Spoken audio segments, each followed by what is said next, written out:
Opäť vás počase vítam v najnovšom videovlogu, v ktorom sa pozrieme na ďalšiu zaujímavú ponuku na operatívny leasing. A pripomínam, že Ayvens Drive je operatívny leasing pre všetkých, keďže využívať ho môžu aj fyzické osoby. No a opäť sa stretávame tu, Ayvens Centrum. Ak si chcete takéto auto vyskúšať, pokojne prídite, sú tu k dispozícii. Renault Symbioz E-Tech Full Hybrid 145. Ďalšie auto s rozumnými rozmermi, tak ako to Renault vyslovene vie robiť. Aj keď v tomto prípade už ide o naozaj kusisko auta 441 cm. A pozor, rázbor osí kolies 264 cm. To už nie je ďaleko napríklad od takej Škody Octavia. Tak nebudem z Renaultu Symbioz robiť priestorový zázrak, ale pravdu povediac, čo sa týka miesta na nohy, na kolená, aj za dospelým vodičom, ja tu toho miesta mám celkom dosť, viem si nohy aj strčiť pod relatívne vysoké sedadlo. Možno toho miesta do strán bude menej, pretože stále sme v tej kategórii toho B segmentu a stále je to v podstate veľkosť ako Captur, ktorý mnohí poznajú. Ale napríklad z hľadiska výšky vďaka tej streche a v tej predĺženej karosérii ja mám na hlavu dosť, takže ja som úplne spokojný. Nepochybne veľkým tromfom Renaultu Symbioz je batožinový priestor.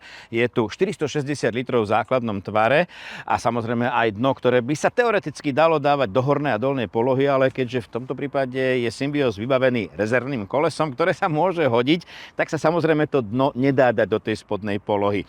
Ale dá sa variabilne využívať aj takto ten priestor. Po sklopení zadných operadiel v pomere 60:40 sa vytvára takmer ideálne rovné dno. Tie zadné sedadlá sa dajú posúvať kompletne celé a vtedy je tu veľmi zaujímavých 624 litrov.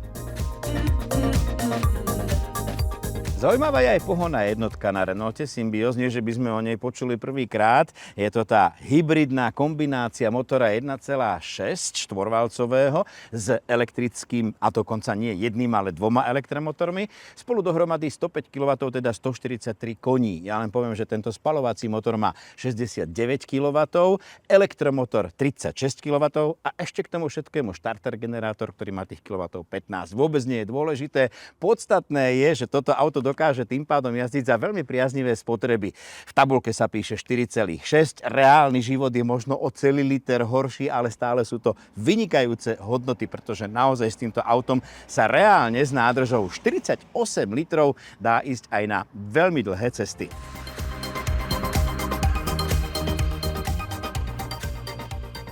Tak, oživím hybridný systém.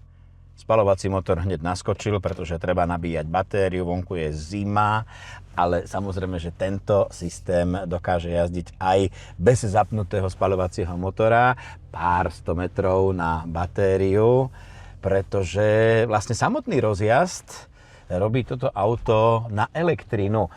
Veľmi jednoducho vysvetlím, že spaľovací motor má síce k dispozícii 4-stupňovú prevodovku a elektromotor 2-stupňovú prevodovku, ale nie je tu žiadna spojka, nie sú tu žiadne synchrony, čiže je to trošku taký zvláštny systém, ale funguje celkom dobre a navyše má veľmi dobré reakcie na plyn práve vďaka tomu elektrickému pohonu, teda pohonu elektrického motora, lebo vieme, ako funguje elektrický motor, že okamžite dodáva autu akceleráciu. No a práve ten samotný rozjazd, o ktorom som hovoril, práve to naštartovanie a rozbeh zabezpečuje elektromotor, keďže tu nie je žiadna spojka a auto sa rozbieha na elektrický pohon.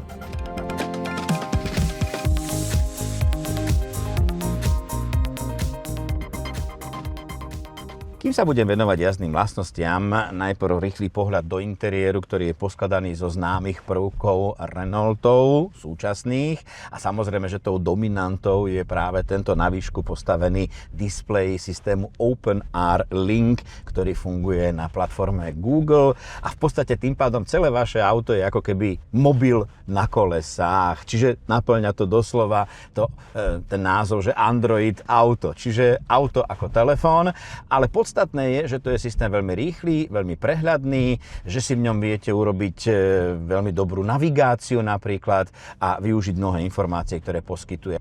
Veľmi úprimne poviem, že som rád, že aj pri veľmi sofistikovanom systéme ovládania infotainmentu zostávajú tu mechanické ovládače pre klimatizáciu, čo je veľmi praktické a človek veľmi rýchlo nájde to, čo potrebuje. No, budem úprimný, ten prístrojový štít zase až taký prehľadný či elegantný nie je, ale ako sa hovorí, nikto nie je dokonalý.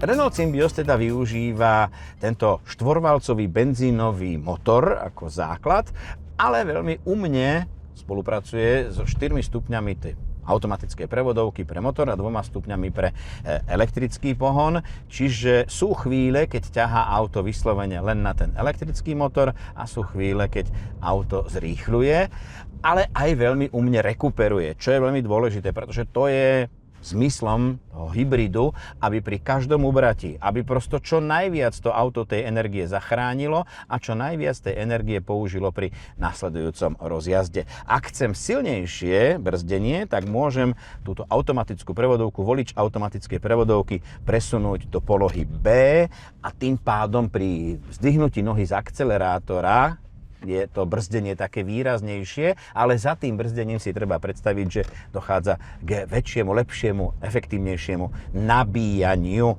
toho akumulátora. Samozrejme, Renault plný bezpečnostných systémov. Pod chvíľou počujete, ako mi tu pripomína systém, že idem 52 km za hodinu a buďme úprimní, toto chceme veľmi rýchlo vypínať v bežnom živote, takže ja som veľmi rád, že aj Sybios má k dispozícii toto tlačidlo, je úplne na kraji. Ja si môžem navoliť My Safety Perso, to znamená moje preferencie, čo chcem, aby sa v tomto systéme vypínalo týmto tlačidlom a pri druhom stlačení toho tlačidla si vlastne vypnem tie navolené systémy, ktoré nepotrebujem k životu, pretože ja sám viem, ako chcem chodiť rýchlo, ja viem sám, či som dostatočne sústredený na jazdu a tak ďalej, ale samozrejme pri ďalšom naštartovaní sa všetky tieto systémy opätovne zapnú.